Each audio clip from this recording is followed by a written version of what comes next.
Welcome. I'm Sebastian Mahfood, and you're listening to WCAT Radio, the on-air wing of En Route Books and Media, bringing you the dulcet sounds of Catholic wisdom. Hello, tumsifu Yesu Kristu, milele amina. Karibu katika kipindi chetu cha Jumapili hii ya leo, na karibu tushirikishane tena siku nyingine, Jumapili nyingine ya kipindi hiki cha Kwaresma, kipindi ambacho kinatuita sisi ambao ni wafuasi wake Bwana wetu Yesu Kristu, kipindi kinachotukaribisha kuambatana na safari aliyofanya Bwana wetu Yesu Kristu wakati wa ukombozi wetu.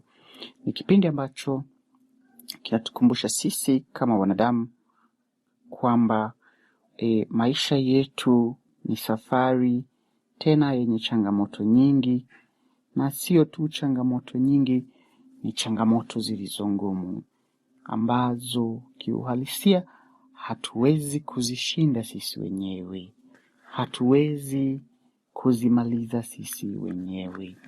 Tunahitaji msaada. Changamoto hizi zipo za kiroho, zipo za kimwili, lakini hizi zote zinategemea yeye yule anayezipitia ana mwitiko upi na ana nguvu zipi za kuzishinda, nguvu zipi za kujikinga. Hivyo leo tunakumbushwa kwamba ni wakati wa kuendelea na safari yetu, na safari yenyewe ni ya kukumbuka kwamba tusiwe wasaliti wa neno la Bwana wetu Yesu Kristu, tusiwe wasaliti wa neno lake Mungu wetu aliyetuumba, kwani maisha yetu yanamtegemea yeye. Tusipomtegemea yeye, maisha yetu hayawezi kwenda. Kumbe ndio maana katika kipindi hiki cha Kwaresma tunaitwa kujutia yale tuliyotenda kinyume na mapenzi yake Mungu wetu, kujutia makosa yetu, lakini zaidi kujiimarisha kiroho. Tunapofunga tunajipa mazoezi ya mwili na roho. Pengine tunakuwa wanyonge kimwili kwa sababu hatuna nguvu, kwa sababu hatujala chakula, lakini pia hata roho zetu pengine zinasononeka. Huu ndio muda wa kusali, kutafakari, kuyapa mafungo yetu maana, kukipa kifungo chetu maana, kwa sababu ni kwa kifungo hicho ndipo tunapata nguvu za kiroho. Katika unyonge wetu ule ambao tunakuwa na masononeko na masikitiko makubwa, pengine tukiwaza sasa, pengine ningeweza kula hiki, lakini unaacha kwa ajili ya sifa na utukufu wa Mungu. Hiyo ndiyo maana ya kumtafakari Mungu, lakini haitakuwa na maana yoyote kubwa kama tutaishia tu kujinyima chakula, kukiweka tukile jioni. Lakini tunapaswa kujitoa kwa ajili ya ndugu zetu walio wahitaji, na pengine kile ambacho kingeweza kutufurahisha sisi katika nafsi zetu na katika maisha yetu, basi hicho tunakitoa na kuwapatia walio wahitaji zaidi, kwani maisha yetu yanategemea namna tunavyojitoa kwa wenzetu. Anasema usipompenda yule unayemwona, wawezaje kumpenda yule usiyemwona? Kwa katika kipindi hiki tunakumbushwa kujipenda sisi wenyewe, kuwapenda wale tunao waona, wale tunaoishi nao jirani, lakini zaidi kumpenda Mungu ambaye yeye ndio chanzo cha uhai wetu, yeye ndio chanzo cha kila kitu katika maisha yetu.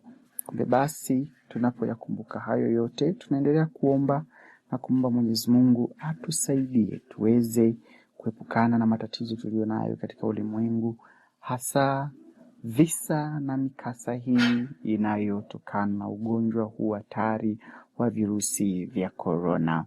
Kumbe leo tutakapokuwa tukiwasilisha kipindi chetu, tutajaribu kuangalia kwa kina kidogo ugonjwa huu na kirusi hiki cha korona. Ni kirusi gani? pengine kimetoka wapi, madhara yake mpaka sasa kwa dunia nzima, watu wangapi wamekufa, na pengine pamoja na hayo yote, je, dunia itaendelea kubaki salama ama tutegemee nini kwa siku za usoni? Kumbe karibu katika kipindi chetu cha Jumapili hii ya leo.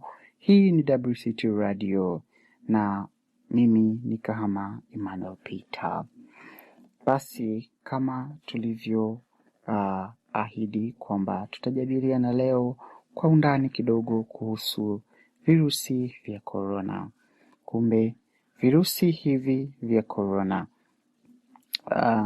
ni kirusi ambacho kinajulikana kwa jina la Kiingereza kama coronavirus, na ni kimelea chenye gamba la kutunza vinasaba vyake katika malighafi za RNA. Coronavirus ni kisababishi cha magonjwa mbalimbali na vimelea hivyo vina makabila mbalimbali. Sasa hiki kinachojulikana kama COVID-19 ni coronavirus Disemba 2019, yaani ugonjwa wa utokanao na virusi vya korona vilivyogunduliwa mwaka 2019 huko nchini China. Historia yake kwa kifupi inaonyesha kirusi cha korona kimechukua jina lake korona kutokana na lugha ya Kilatini kikimaanisha taji ama crown. Hii ni kutokana na muonekano wa kirusi hicho katika hadubini hufanana na taji ya mfalme. Kirusi hicho hutoka katika kundi la vimelea vingi viletavyo homa za mfumo wa hewa, mfano mafua, na wakati mwingine inaonekana inaweza kuleta hata madhara kwenye figo. Kundi hilo la kirusi cha korona lina makabila ama strains mengi ambayo mpaka sasa hayajagunduliwa yote. Moja ya makabila yaliyogunduliwa mnamo mwezi wa 12 mwaka 2009 mjini Wuhan, China, nalo hujulikana kama 2019 nCoV ama novel coronavirus. Hii ni kabila hatarishi sana kati ya makabila yote ya korona yaliyogunduliwa na husababisha kifo. Ugonjwa wa korona. Kirusi cha korona husafirishwa kutoka kwa wanyama kwenda kwa binadamu, ama tunasema zoonotic disease. Na baadhi ya wanyama ambao hutunza virusi vya korona na kuleta maradhi ni kama popo, ngamia na wengine wa jamii hiyo. Ni nani sasa anaweza kupatwa na ugonjwa wa korona? Watu wote, wa kike kwa wa kiume, waweza kudhurika na korona. Mwenye maradhi yanayoshusha kinga ya mwili huwa na hatari kubwa zaidi. Kwa mfano, mtu ambaye labda ana ugonjwa wa ukimwi, pengine anaweza kupata hatari kubwa zaidi. Lakini pia wale wengine ambao wana magonjwa yanayoshusha kinga za mwili wanaweza kuathirika zaidi. Kuna kundi lingine ambalo nalo liko hatarini zaidi kupata ugonjwa huu kwa sababu ya maumbile yao ama kinga yao ya mwili kutokuwa kubwa zaidi, na makundi hayo ni pamoja na wazee, kwa sababu nao wanaonekana kuwa kinga zao za miili ni hafifu sana. Na wengine wanaongeza, wanasema pengine hata watoto wanaweza kuwa na hatari kubwa zaidi ya kupata ugonjwa huu kwa sababu hawajui namna za kujikinga ama kujiweka salama kutokana na ugonjwa huo. Kumbe ukubwa wa tatizo hili mpaka sasa ni upi? Hili ni tatizo linalotishia kusambaa duniani ama dunia nzima, likianzia mjini Wuhan, China. Mpaka kufikia sasa, nchi zilizothibitishwa kuwa na vimelea vya ugonjwa huo ni pamoja na Afghanistan, Belarus, Albania, Algeria, Andorra, Argentina, Armenia, Australia, Austria, Belgium, Azerbaijan, Korea, China, Italy, Canada, Cameroon, Cambodia, Bulgaria, Bosnia, Ubelgiji, na pia nchi nyingine ni kama Colombia, Costa Rica, Croatia, Jamhuri ya Watu wa Cheki, Denmark, Dominican Republic, tuna Ecuador, tuna Misri, tuna Estonia, tuna Finland, tuna Ufaransa, tuna Georgia, tuna Ujerumani, tuna Ugiriki, tuna Hong Kong, tuna Hungaria, tuna Iceland, India, Indonesia, Iran, Iraq, Ireland, tuna Israel, tuna Japan, tuna Jordan, tuna Kuwait, tuna Lebanon, tuna Morocco, tuna Monrovia, Mexico, Malta, New Zealand, Netherlands, Malaysia, Luxembourg, tuna nchi pia kama Nigeria, tuna nchi kama Portugal, tuna Qatar, tuna Romania, tuna Russia, San Marino, Saudi Arabia, Senegal, Serbia, Singapore, Slovakia, Poland, Filipino, Peru, Palestina, Paraguay, Pakistan, Oman, Norway na North Macedonia. Lakini bado tuna nchi kama Afrika Kusini, tuna Ukraine, tuna South Korea, tuna Hispania, tuna Sri Lanka, Switzerland, Taiwan, Thailand, tuna Togo, Tunisia, Vietnam, Vatican City, United States, United Kingdom, United Arab Emirates, Ukraine. Lakini pia tuna nchi kama ya Kenya ambako tuna mtu mmoja amekuwa reported.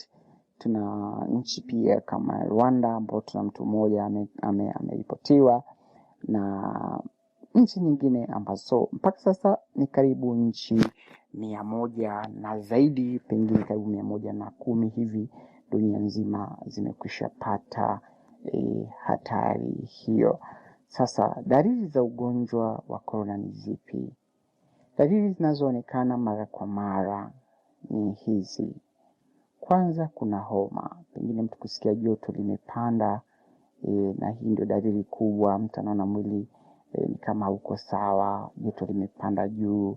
Lakini kuna kikohozi kibichi, kupata shida wakati wa uhemaji, lakini maumivu ya mwili, kuuma kwa koo, mfano wa kuwa na tonsils ama tonsils ama tonsilitis, lakini pia kukosa hamu ya kula. Dalili ambazo pengine hazionekani mara kwa mara, lakini ni dalili pia ambazo ni moja ya dalili za ugonjwa huu ni kuhara, kutapika, kichwa kuuma, kukohoa damu na maumivu ya kifua. Kirusi cha corona katika mwili wa binadamu huchukua siku 2 mpaka 14, wastani wa siku 5 kwa binadamu kuanza kuonesha dalili baada ya kuambukizwa na virusi vya corona. Ama tunasema incubation period yake huwa ni siku hizo, kwanza siku 2 mpaka 14, pengine mtu lazima atakuwa ameweza kupata dalili hizo, na huambukizwa kwa njia ya matone yatokanayo kwa kukohoa au kugusana moja kwa moja. Kumbe nashauriwa kuepuka kusalimiana kwa mikono. Wakati gani waweza kudhani ni COVID-19? Mgonjwa mwenye dalili za homa ya mfumo wa hewa chini LRTI, hapo tutaweza tukajifunza mbeleni kuna hii LRTI ni nini. Ni dalili ambazo sio homa ya mfumo wa juu, mfano kukohoa, kuwasha, chafya na koo kuuma, na endapo mgonjwa huyo ana historia ya mambo yafuatayo. Kwa mfano, lazima uangalie huyu mgonjwa amekuwa na dalili hizi za mfumo wa hewa ambazo ni kama tulivyosema hapa, kukohoa, kupumua na vinginevyo. Sasa ili pengine kupata uhusiano zaidi, lazima uone, je, mtu huyu anaweza kusafiri katika nchi zenye maambukizi ndani ya siku hizo 14, ama anaweza kuhudumia mgonjwa mwenye ugonjwa huu wa COVID-19 ndani ya siku 14, ama amekutana na mtu pengine mwenye ugonjwa wa namna hiyo. Matibabu. Dawa za kufifisha makali ya virusi huenda zinaweza kusaidia, lakini bado haijathibitishwa kuwepo na tiba kamili. Lakini tuna dawa ambazo zinatumika kufifisha maumivu ama madhara ya ugonjwa huo, nazo ni kama zifuatazo. Riponavir, tuna ritonavir, kuna ganciclovir, oseltamivir, remdesivir, interferon alpha. Hizo ni baadhi. Lakini ugonjwa huu pia una dalili ambazo ni za hatari sana, na baadhi ya dalili hizo ni kuwa na homa kali ya mafua ama mapafu, severe pneumonia, utindio wa ubongo, kwa maana mtu kupoteza ule uelekeo wa akili. Unapata mtu akili zinasimama, anaanza kufanya mambo yasiyoeleweka. Lakini pia shida wakati wa kupumua ama tunasema ni kuhema kwa shida na kutoa mlio wa kifirimbi mithili ya mgonjwa wa pumu. Kumbe mgonjwa wa corona aliyepata homa kali ya mafua akisaidiwa kupata hewa, inaweza ikamsaidia yeye kupona, kwa sababu inampunguzia uwezo wa kupumua, hivyo inaweza ikamkatishia uhai wake kwa haraka sana. Kumbe ni vizuri kupata msaada wa oksijeni ili basi mtaweze kuwa salama. Lakini je, mgonjwa wa nje anaweza kupata tiba ya dawa za kufifisha virusi? Haishauriwi kwa mtu ambaye yeye amekwisha athirika akiwa labda yuko nyumbani, tunasema outpatient. Hairuhusiwi yeye tena kuanza kutoka nje. Ni vema apige simu ama aagize mtu aliye nje, ama kuwasiliana na facility ama kituo cha afya, kama ni dispensary, kama ni zahanati, kama ni hospitali ama daktari ambaye pengine anaweza kumsaidia kuja kumuona ili aweze kupata dawa, kwa sababu inashauriwa mgonjwa aliyelazwa ndiye anaweza kupata dawa hizo. Vinginevyo ukiwa nyumbani sio rahisi kuzipata, na inaweza ikawa changamoto. Na lakini wengine wanauliza, je, dawa za kuongeza kinga mwilini LG zinaweza kutibu? Hakuna shuhuda za dawa hizo kutibu. Dawa hizo zinaweza kusaidia tu kwa kiasi fulani kwenye hali ya homa kali ya mafua ama severe pneumonia. Lakini wengine wanauliza kama chloroquine inaweza kutibu corona. Chloroquine husaidia kutibu homa kali ya mapafu, SARS-CoV-2, Kumbe kwa sasa chloroquine haisaidii katika kutokomeza ugonjwa wa corona. Basi wengine wanauliza, je, siruhusiwi kupata tiba hewa? Siruhusiwi kuwapa tiba hewa wagonjwa, like kuwapa support wale wagonjwa ambao wana shida ya kupumua. Ndiyo, ikiwa kuna visa vya corona vilivyothibitishwa katika eneo husika, haishauriwi kumpa mgonjwa tiba hewa. Tiba hewa huongeza hatari ya usambaaji wa matone yenye maambukizi kwenda mbali zaidi.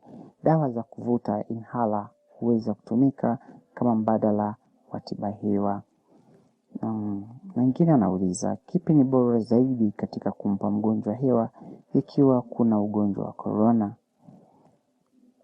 Inashauriwa kuwa mirija ya hewa oxygen plungs ni salama zaidi ukilinganisha na vifunika mkono na uso ama face mask. Kwa hiyo inashauriwa utumie mirija ya hewa ili kumsaidia mgonjwa kupata hewa. Na pengine inauliza, kama mtu niliyesafiri naye kwenye ndege amegundulika kuwa ana virusi vya corona, je, nitafanya nini? Jibu ni kwamba pengine inaweza kukutia hofu, lakini ni vyema usipate hofu. Ikiwa uliyekaa naye yuko mbali wa zaidi ya viti viwili ama nusu kipenyo kutoka kwake, hatari ya maambukizi kwako ni ndogo mno, ingawa daima lazima mtu uwe na wasiwasi.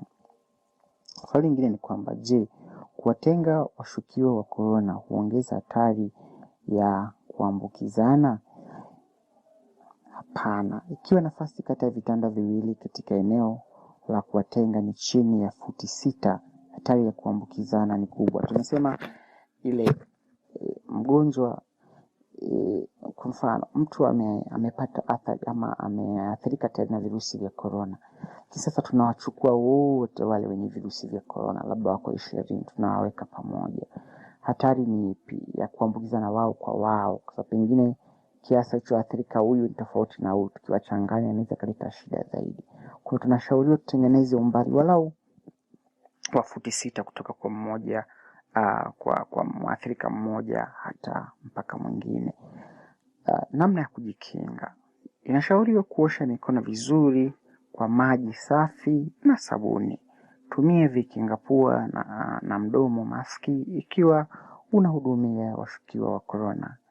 Epuka kugusana na kurekebisha vikinga mdomo na pua maski na uso, kwa sababu wakati mwingine unaweza ukawa umeshika sehemu na vikakuletea shida wewe mwenyewe. Zingatia walau umbali wa futi 6 kutoka kwa mgonjwa mwenye corona. Kumbuka hakuna chanjo mpaka sasa. Hiyo ni muhimu sana kuzingatia.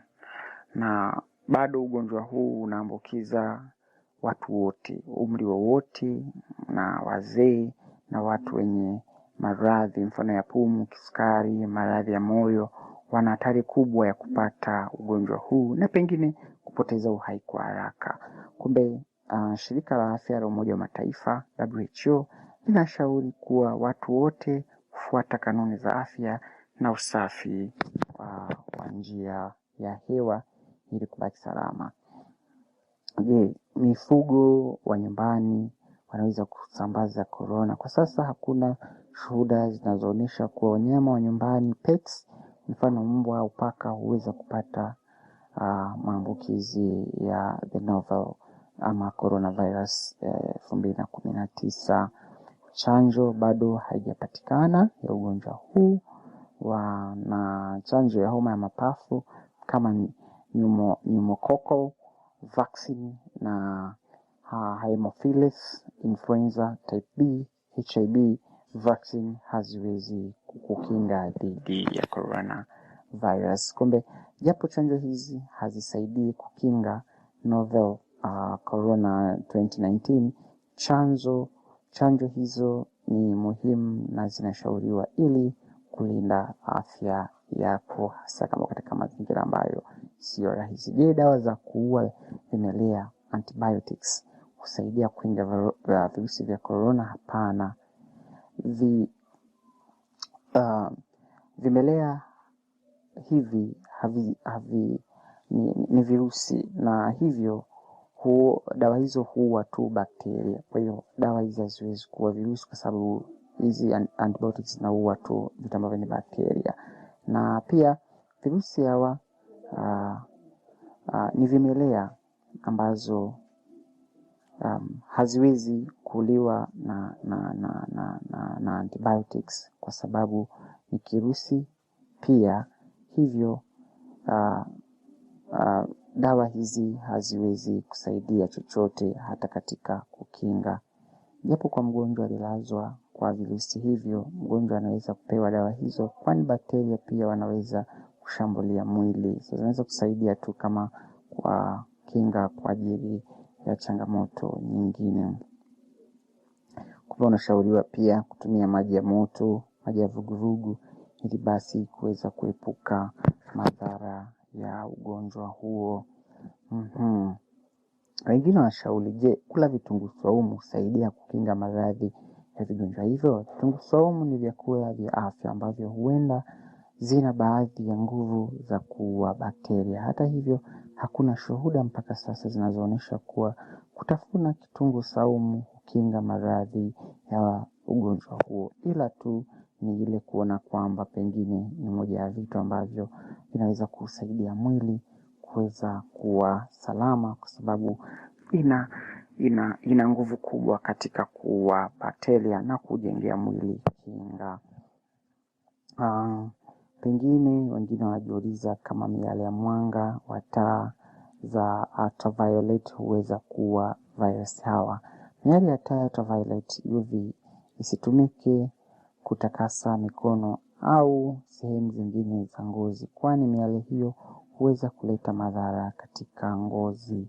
Kumbe ni vizuri kuwa makini. Lakini swali lingine ni kwamba, je, vikausha mikono hand dryers husaidia kuua virusi vya corona? Hapana. Vikausha mikono vya umeme haviwezi kuua virusi hivi. Kujikinga na maambukizi, unatakiwa usafishe mikono yako kwa kileo, alcohol based hand rub, ama osha mikono kwa maji safi na sabuni. Ukishaosha mikono yako, ikaushe kwa kitambaa safi au vikausha mikono vya umeme ambavyo tumeviona hapo juu. Hali ya hewa baridi na barafu hayawezi kuua virusi vya corona, kwani hakuna sababu ya kuaminika mpaka sasa kuwa hali ya hewa baridi huweza kuwa mashambulizi hayo. Joto la kawaida la binadamu baki kati ya nyuzi joto 36.5 na 37. Hii haijalishi hali ya hewa ya nje ya mwili iko kwa kiasi gani. Njia ya kuaminika huweza kujikinga na vimelea hivi ni kusafisha mikono yako mara kwa mara kwa kileo ama maji na sabuni. Coronavirus haiwezi kuambukizwa kwa njia ya kung'atwa na mbu. Mpaka sasa haijathibitika kuwa mbu huweza kusafirisha coronavirus kutoka kwa wanyama kwenda kwa binadamu, kwani coronavirus ni kirusi kipya kinachovamia njia ya hewa ambayo husafirishwa kwa njia ya matone ama droplets yaliyozalishwa pindi mgonjwa anapokohoa au kupiga chafya au mate au makamasi. Unashauriwa kufuata kanuni za afya za kunawa mikono, pia kuepuka kugusana na mtu aliyekohoa au kupiga chafya. Pengine hii ni hasa kwa nchi zetu za Afrika ambazo tuna malaria, tuna mbu wengi na nini. Kwa basi bado watu wana wasiwasi pengine kirusi hiki kinaweza kikafanya mbu wanaweza wakahamisha ugonjwa huu. Bado haijulikana, na sasa basi pengine utafiti utaendelea kufanyika na kugundua. Kumbe kuoga maji ya moto hakuwezi kukukinga kupata coronavirus. Joto la mwili kama tulivyosema toka mwanzo linabakia nyuzi joto 36.5 na 37 centigrade, na haijalishi umezungukwa kwa joto la kiasi gani. Kuoga maji ya moto kupita kiasi kutakusababishia kuungua ngozi yako tu na bila kupata msaada wowote. Kwa kujikinga na maambukizi ni kufuata kanuni za usafi wa mikono, na hii husaidia kuua virusi ambavyo vinaweza kuwa katika mikono yako. Ni vizuri kuepuka maambukizi yanaweza kupata kugusa pua zako, mdomo na pua. Na virusi vya korona haviwezi kuambukizwa kutoka bidhaa zinazozalishwa China au nchi yoyote iliyothibitika kuwa na mashambulizi ya korona 19. Hata kama kirusi cha korona huweza kukaa kwa masaa au siku kadhaa, hutegemeana na aina ya uso wa kitu. Hakuna uwezekano wa kirusi cha korona kuendelea kuwepo katika uso wa kitu baada ya kudondoshwa, kusafirishwa na kupitia katika hali ya hewa tofauti na joto tofauti. Kama unadhani uso wa kifaa waweza kuwa na vimelea, basi safisha uso huo kwa kutumia kiua wadudu. Baada ya kukigusa kifaa hicho, safisha mikono yako. Kumbe watu wamekuwa na wasiwasi na kusema siwezi kununua sasa nguo kutoka China, siwezi kununua sana vitu vingine kutoka China, pengine naweza nikapata ugonjwa. Lakini thibitika kwamba bado sio rahisi kwa kitu chochote ambacho kitaweza kusafirishwa kwa masaa marefu na kupitia nyuzi joto tofauti tofauti, kwamba huyu kimelea anaweza kaishi. Kumbe kirusi huyu atakufa tu muda baada ya kuweza kubadilisha hali ya hewa, na havikai kwenye hewa, yenyewe hufika chini, kumbe huweza kufa tofauti na vimelea ama virusi vingine. Je, kujipulizia kileo au kemikali za chlorine mwili mzima unaweza kuua virusi vya korona? Hapana. Kujipulizia kileo au kiua wadudu hakuwezi kuua virusi vya korona, kwani virusi hivyo bado vinaweza kuendelea kufanya mashambulizi. Kujipulizia vitu hivyo huweza kuwa hatari kwa nguo au sehemu laini za ngozi, hasa macho na mdomo. Kwa kuwa mwangalifu, kileo na kiua wadudu cha chlorine huweza kuua wadudu walio katika nyuso za juu, lakini zinazotakiwa kutumika kwa maagizo sahihi.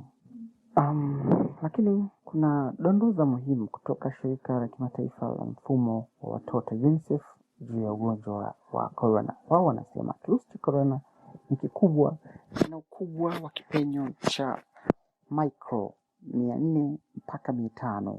Kwa sababu hii maski yoyote ile huweza kuzuia kirusi hicho kisipenye. Kirusi cha corona kikianguka katika uso wa chuma huweza kuishi kwa masaa 12. Hivyo ni lazima kusafisha mikono kwa sabuni na maji safi. Ikiwa kirusi cha corona kikianguka katika uso wa pamba au nguo, fabric surface, hubaki hapo hai kwa masaa 9. Hivyo ya kupasa kusafisha nguo safi au anika juani kwa masaa 2 ili kuweza kuviua na kuviondosha. Ikiwa kirusi kitatua na joto kati ya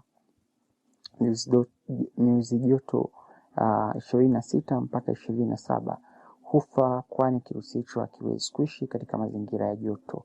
Hivyo kuepuka vyakula vya baridi na ice cream au kuishi mazingira ya joto husaidia kupunguza kasi ya maambukizi ya corona. Kwa wale rafiki zangu wanaopenda ice cream, wanaopenda vitu vya baridi, ni vizuri kuepuka sasa, ili basi vitu hivyo visiwaletea madhara. Lakini hili ni kwamba kirusi cha corona huishi kwenye mikono kwa takriban dakika 10. Hivyo kuwa na kitakashishi cha kileo kwa maana ya kitu cha kunawia mikono, kusafisha mikono mfukoni husaidia kukinga maambukizi ya corona. Kirusi cha corona hakibaki hewani. Kirusi hiki hutua chini, hivyo ni vigumu kuambukizwa kwa njia ya hewa. Hizo ni dondoza muhimu kutoka UNICEF. Lakini basi tuone updates kidogo za ugonjwa huu wa corona. mpaka sasa duniani. Tuna kesi ambazo ni za vifo.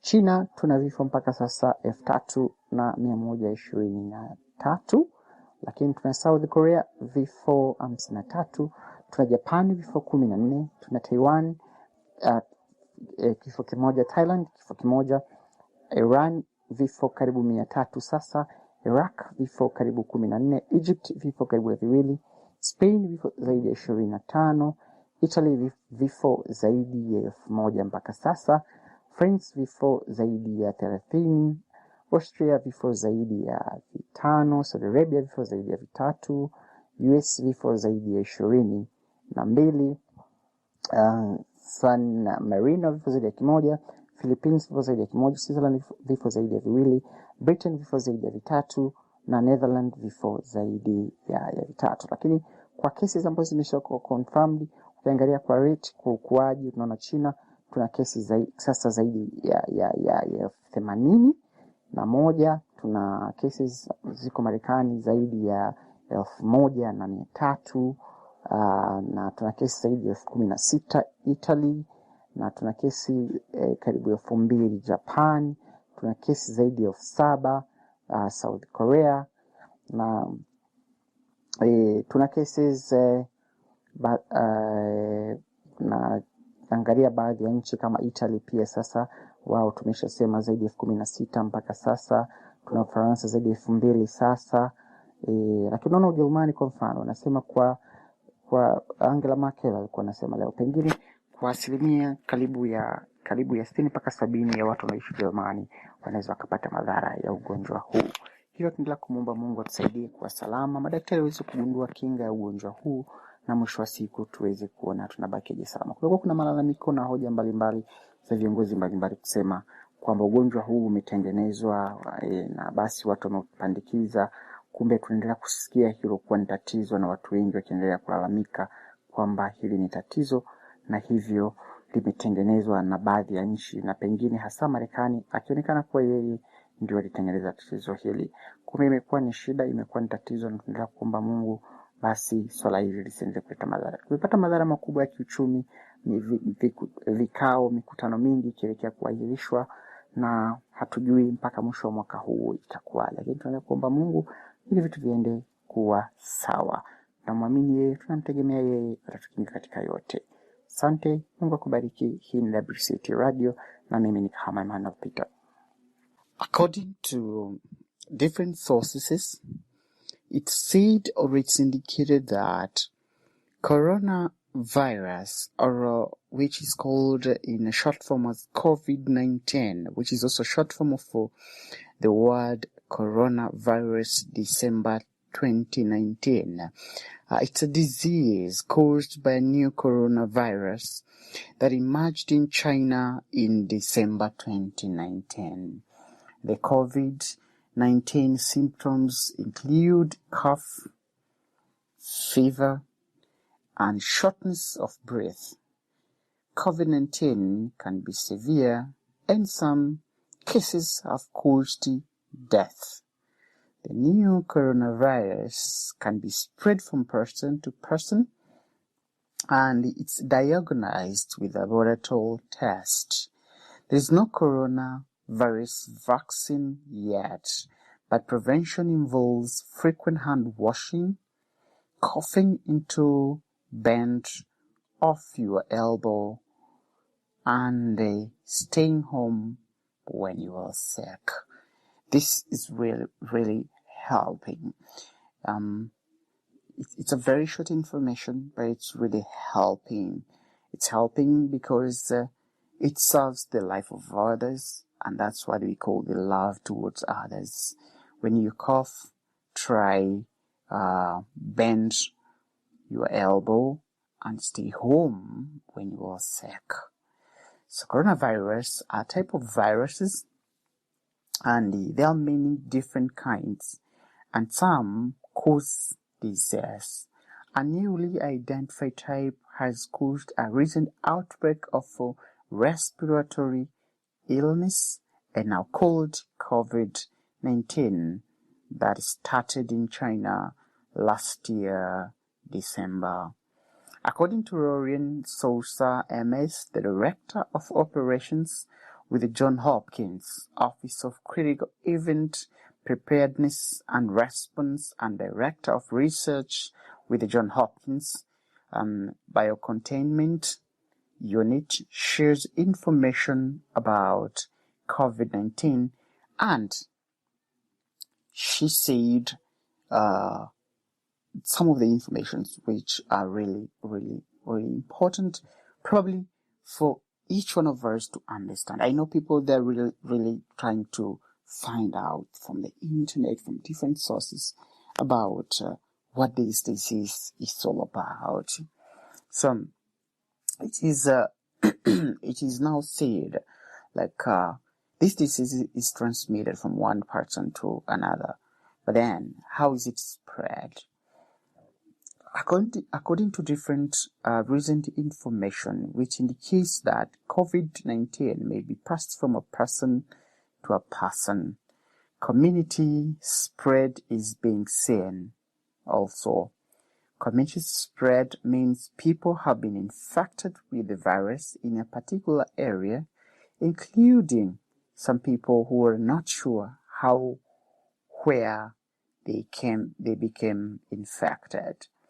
But COVID-19 has been detected in people throughout China and all over the world, to almost 100 states worldwide. We have seen this has become now a serious case worldwide, as in the United States of America. They have raised up to now not less than 58 billion to deal with the case, and all the same we see in different countries, as we shall discuss a bit later. We will see now the rat and all these things which have been happening with the disease. So the spread of this new coronavirus is being monitored by the Centers for Disease Control, CDC, and the World Health Organization. Indeed, there are different organizations like Johns Hopkins across the globe, and on January 30th, the World Health Organization declared the COVID-19 outbreak a public health emergency. So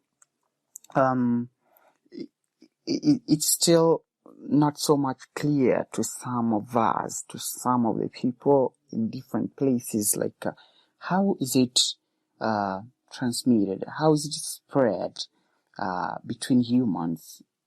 And here are some of the information. COVID-19 appeared in Wuhan, a city in China, in December 2019. Although health officials are still tracing the exact source of this new coronavirus, early hypotheses thought it may be linked to a seafood market in Wuhan, China. Some people who visited the market developed viral pneumonia caused by the new coronavirus. A study that came out on January 25, 2020, notes that the individual within the first reported case became ill on December 1st, 2019, and had no link to the seafood market. Investigations are ongoing as to how this virus originated and spread. And with this case, as we even reported some previous times, we had already heard, and people were already complaining that this virus was a laboratory thing which was just created by some people, and a lot of issues were going on, and still we are hearing the same, as we see the Minister of Foreign Affairs of the Republic of China yesterday in the morning around 10. He said that they are doubting, and they are thinking that the virus was created and spread from the United States of America. So like they wanted the states to be open, like what's happening. But now it is still something which is confusing people, it's confusing the world, and anybody can say anything. We are still looking forward to see the truth and what's really happening, because now anybody can say anything because of the pressure of the disease. So we are still looking forward to be knowing the inner truth of what is the origin of this. As the Minister of Foreign Affairs of China said, we want the United States of America to become open, as it seems this disease was in the States some previous month before it came to China, and it had some different effects as it is now. So we are still praying to see what is the next step, and the truth will be known so that the world can go back into peace. So what is the incubation period for COVID-19? So it appears that symptoms are showing up in people within 14 days of exposure to the virus. So if you are contaminated today, then it will take you to about 14 days or less, or more than that, since you export the virus till the symptoms appears. And what are likely to be the symptoms of the COVID-19? Some of the very, very open symptoms of this disease are coughing, also fever, but also shortness of breath. In rare cases, COVID-19 can lead to severe respiratory problems, kidney failure, or death. And if you have a fever or any kind of respiratory difficulty, such as coughing or shortness of breath, call any person to help you and report to any medical support, because if you do not get any health care support, this may endanger your life. You better get any medical or health care support and report for the symptoms. Maybe you may not be able to move out, but it's better you do a phone call. If you're in the house, then separate yourself from others until the doctor comes and tests you. Then you can see what is next. But this now also depends with the level of development. There are countries like those developed one, people have their own family doctors that can easily call them, but also facilities to test this. It's also depending, the availability depends on the development of the countries and stuff. I'm not really sure to our countries like in Africa whether we have enough equipment, tools, or anything to help us testing people, maybe in the houses and things of that. But I hope our governments are really preparing for that. So indeed, it's advice that it's better you call a doctor before even going to the office. It's indeed advised to make it very, very urgent.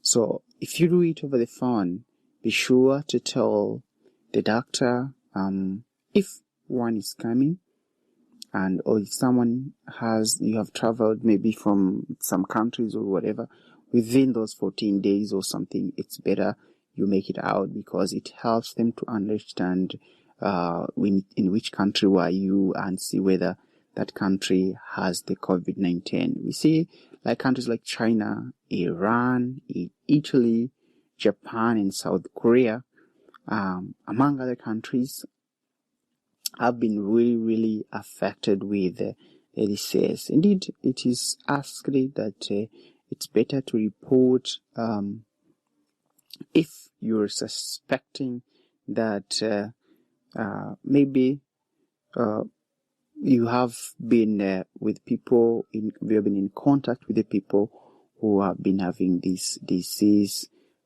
maybe whether you are some distance less than or nearby 6 feet or something when you were there. It's really, really important to remember how far or how close were you with these people when you were there.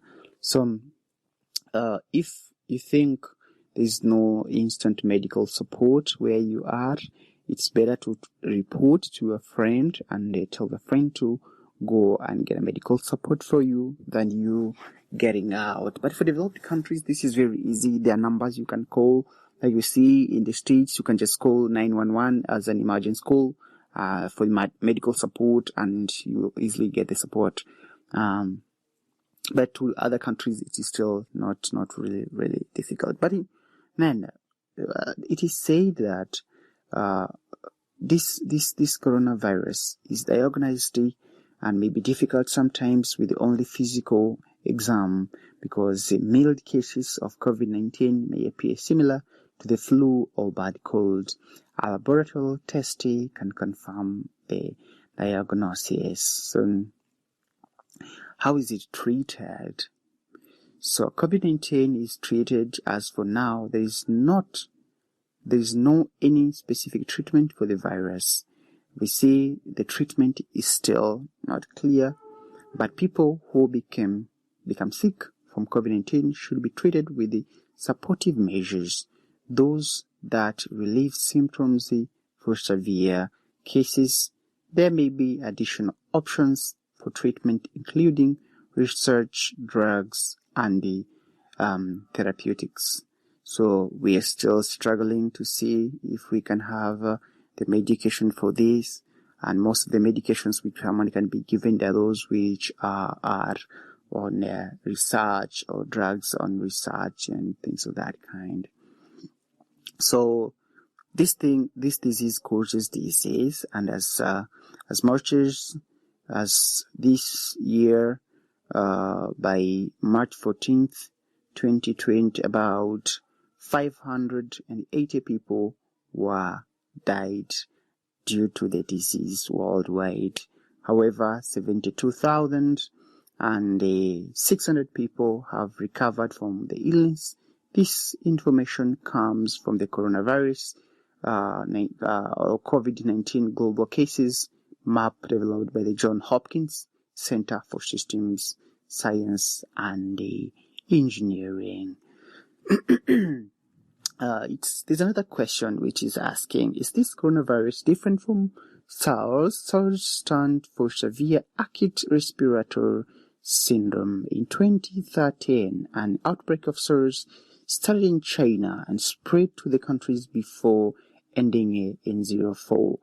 The virus that causes COVID-19 is similar to the one that caused the 2003 SARS outbreak. Both are types of coronaviruses, and much is still unknown, but COVID-19 seems to be spread faster than the 2003 SARS and also may cause less severe illness. How do you protect yourself from this coronavirus? So the Center for Disease Control and Prevention, CDC, has some suggestions which each one of us may grab one and try to understand how to go about it, because we're in a moment of tension, worries, and fear. People are just inside and have got nowhere to go. At least everything has to be started from inside because of the fear of the disease. So it's advised that it's better one to wash hands frequently and thoroughly for at least 20 seconds. Use alcohol-based hand sanitizer. If soap and water aren't available, cover coughs and sneezes with a tissue, then throw the tissue in the trash bin. Avoid touching your eyes, nose, or mouth with unwashed hands. Stay home when you are sick. Indeed, clean and disinfect surfaces and objects people frequently touch. And this is still a very serious challenge to most of the people. We know socially We as human beings, we take things easily, we take things for granted. Sometimes it's not easy to understand, like I myself touching my eyes or nose or mouth with my hands unwashed, it may bring me into this serious problem. Some people, they just assume and they keep on touching themselves after touching different objects which people have just touched them, or without knowing they've touched some places. Like maybe you are climbing a stair, and then you touch the banister, which everybody's touching it, or maybe you're in a bus or something and you have just been holding somewhere everybody has just been holding all the same. It's important to be very careful, as the advice is simple, but if you neglect, the impact can be very, very serious. So what are the precautions for COVID-19? Several health agencies in China and other countries, including Centers for Disease Control in the United States and the World Health Organizations, are keeping careful eye on this illness and taking steps to prevent it from spreading. So the world is really struggling to see that we are going to be safe and we are going to reduce the infections as in the days goes on. And indeed, some more tips about coronavirus. So the coronavirus are common in different animals. Rarely an animal coronavirus can infect humans. There are many different kinds of coronaviruses. Some of them can cause cold or other mild respiratory, which is on nose, throat, lung illness, and related. Some other coronaviruses can cause more serious diseases, including severe acute respiratory syndrome cells and Middle East respiratory syndrome or males. Coronaviruses are named for their appearance under the microscope. The virus looks like they are covered with pointed structures that surround them, like a corona or crown, which comes from a Latin word. So corona is a Latin word which means crown. So these things has a symbol, an image which appears like a crown, and that's how the origin of the name comes about. But now we see so far the cases of corona worldwide are becoming so serious, as different states have been reporting. We see in Africa, in Europe, or in America, and everywhere there are serious cases reported. Recently, the wife of the Prime Minister of Spain, Begona Gomez, who is the wife of the Prime Minister of Spain, Pedro Sanchez, has been reportedly and confirmed as one of those who have been affected with the disease. Though it is still not yet known how she was affected. The same Sophia Trudeau, the wife of the Prime Minister of Canada, Justin Trudeau, she was also confirmed as a coronavirus case. So we see so far so good. Now worldwide we are having different serious cases, and here is a brief report. According to WHO, Africa has got some more cases now for over 13 to 14 countries which are having coronaviruses, and it's indicating that there are more than 20 reported cases in Algeria. There are more than 6 cases reported in Senegal. There are more than 2 cases reported in Togo. There are more than 2 cases reported in Cameroon, more than 2 cases reported in Nigeria, more than 14 cases reported in South Africa, more than 2 cases reported in Burkina Faso, and more than 1 case reported in the Democratic Republic of Congo, more than 1 case reported in Côte d'Ivoire, 67 people reported in Egypt, more than 8 people reported in Tunisia, more than 6 people reported in Morocco. There's 1 case reported in Kenya. There's also 1 case reported in Rwanda, though the case reported in Rwanda was for an Indian man who traveled to Rwanda. Yet there's no case, death case confirmed for any African black person who have died out of the disease, leaving behind a very serious impact to people. As we see, there are big people have been infected already with this disease, where today we see His Excellency Donald Trump has also been confirmed to be negative after he met one of the big leaders from Brazil, who also was confirmed to be coronavirus positive testing. But we see also the Angela Merkel, the Chancellor from Germany, she has said that more than 60 or 7 people living in Germany might be affected with the case. We see there are more than 16,000 reported cases in Italy. There are more than 14,000 reported cases in the United States of America. There are several cases reported worldwide, but states which are so much affected include China. The same includes United States of America and Iran, Korea, South Korea, and also we see Italy, which has the worst case in Europe.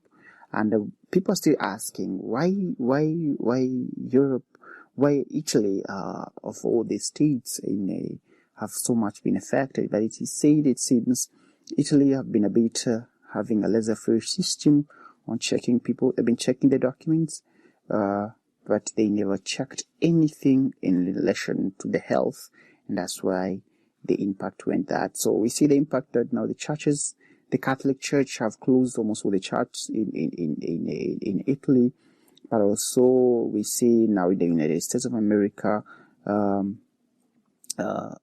the airplane have been stopped from Europe except from the UK, and we're expecting so many injuries economically to happen, as we see China is so much suffering now as market export has gone down. So things are really affecting the world, and nobody will be left behind without any effect. We see people have been having a meeting have been so much cancelled now because people, they're worried, and different states are taking cautions of bringing people together. Here in Tanzania, we are expecting to have the general election by the end of this year. We don't know if things will work out well, but also the Prime Minister by yesterday, His Excellency Kassim Majaliwa, said we have deployed people everywhere in our borders to keep on checking the health of everybody who is getting in and out of our country. But we are not really sure if sooner or later meetings of people will still be allowed or something. As we also, young people under UN, we were supposed to have Tanzania International Model of United Nations in Arusha. We are not really sure if it will be allowed or otherwise, because it was supposed to be by 30th of this month. So there's a lot of implication, negative ones, which are really seem to have happened because of this. So we are still praying and hoping for the best, as the world is struggling, and the world is really working to see whether we can have a peaceful world. So let us come together, we pray, and let us come together asking God to see if we can have a change in this situation, because it's not only those who are in those countries with the diseases who will suffer, but also others. If you can't suffer directly, you suffer the same indirectly. So we pray for good health, peace, and safety of the world. So may the good Lord keep us safe and protect us from all the dangers coming out of these disease. Coronavirus, according to all of our experts. Thank you for listening, and may God bless you. Hello, good morning to everyone in America, and good evening to those who are in Africa. As today we are continuing with the Lenten season, as we are on another Sunday of this Lenten season, and we are reminded to keep on with this journey of faith, the journey of repenting, the journey of mercy, and in a very special way, we are called to remember that Jesus Christ our Lord, He came on earth, He was born as a child, He grew as any other human person, with the exception of being a sinner, or with the exception of having any sin. He became a man. He lived through the rules, the culture, and the principles of human persons here on earth. But he never committed any sin, and he encountered everything through prayers, through faith in God, and he always stood and depended on the Lord our God. It's a call to all of us that if we really need to have peace, if we really need to win the battle here on earth, and then to be glorified before the glory of God, we are supposed to deny ourselves, stand on faith, and understand our lives are nothing unless God's hand is with us. During our sufferings, during our problems, during anything and everything, God should be with us. And it really means during anything and everything, God should be with us. He is our Lord. He is our Father. He always understands us, and He is always ready to give us a hand. Why not ready to stretch your hand today? Why not ready to stretch your heart today? And why not ready to receive Him today? Maybe because you think you're the worst or the most sinful person. Maybe because you see as a traitor before Him. And maybe you think you cannot be accepted before Him anymore. But He is the Lord. He is the God of mercy. He always forgives, and He always welcomes His people, His sons and daughters. Be ready, be prepared, and at the end of this Lenten season, you may be able to experience the love of God. You may be able to practice all those practices which will make your spirit stable and strong through this year, through the end of 2020, as in the Lenten season comes in, not just for us to fast, but it gives us the practice of doing what's right. It gives us the practice of doing what God wants us to do. It is a 40-day moment for us to remember how God wants us to live. It's a moment for us to give ourselves practices spiritually, physically, and even mentally. We become very weak physically, but at the end of the day, spiritually we gain a lot, because he says it's through your weaknesses I raises you, and through your strength I lowers you. So it's important to understand that our lives means nothing unless God is with us. So welcome to our Sunday show, and today we are going to discuss intensively and a little bit more about the case of coronavirus. It has brought a lot of negative impact worldwide, and now the whole world is under siege, the whole world is under pressure, and nobody knows what's going to happen, and nobody knows what's going to be next. So many nations have been affected, so many people have been infected, some have been affected, economic crisis and everything has been happening. So this will be our topic today. Welcome, and this is WCAT Radio. So today we will start by seeing how the world just had a first case as we started reporting since this problem started, and indeed we will be discussing on case basis, generally how this disease started, how far has it affected the world economically, socially, and what are the expected impacts or outcomes of this disease to individuals, to communities, politically, socially, economically, worldwide. What are we expecting to be the impact? So, according to different sources, it was first reported that coronaviruses and the corona infections was first reported in the Republic of China, from a city called Wuhan, where the first case was reported.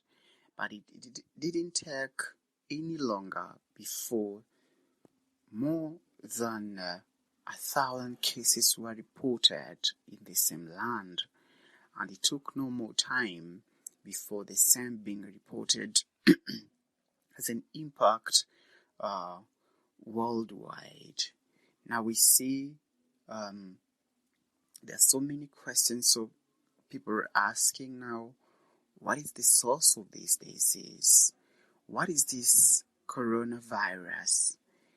And what has just made it to happen right now? So with all these questions, today we are going to discuss, slowly checking down the history and the nature of this virus, and what have been reported so far up to now in relation to this case. So welcome as we will start sharing the same. Hello, God's beloved. I'm Annabelle Mosley, author, professor of theology, and host of Then Sings My Soul and Destination Sainthood on WCAT Radio. I invite you to listen in and find inspiration along this sacred journey we're traveling together to make our lives a masterpiece and, with God's grace, become saints. Join me, Annabelle Mosley, for Then Sings My Soul and Destination Sainthood on WCAT Radio. God bless you. Remember, you're never alone. God is always with you.